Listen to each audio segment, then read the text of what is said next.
Today we're working on another one of these XLT 1200s. I think this is a 2001. It's got the 3-cylinder in it.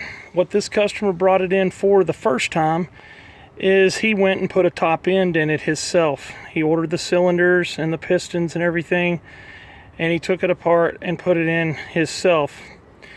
Well, when he put it back together, it wouldn't fire. So he brought it in originally for that problem. So he brought it in. We figured out why it wasn't firing. He had pinched a wire in the exhaust going to the exhaust sensor.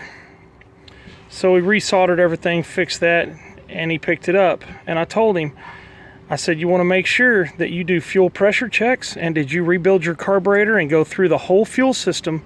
Because if you didn't, it's just going to blow the top end again.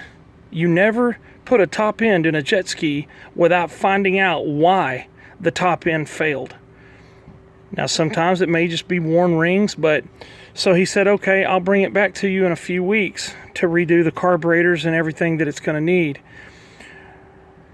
So he brought it back in, and with that he brought in the piston, the old one that he replaced, one of them.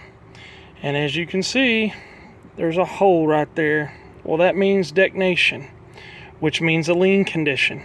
Anytime you see a hole here or here in the top, or the edge of this crown is torn up, then you know that that is fuel that caused it.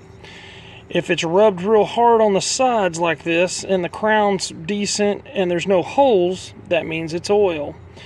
So you can plainly see this one's got a hole blown through it. So he didn't rebuild the carburetors, he didn't do fuel pressure checks, he didn't do anything except throw a top end in this jet ski.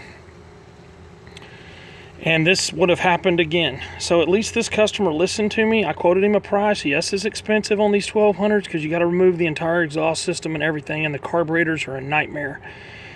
So he did bring it back in, and like I said, he brought this piston with him, and luckily he brought it in because he would have blown that brand new top end up.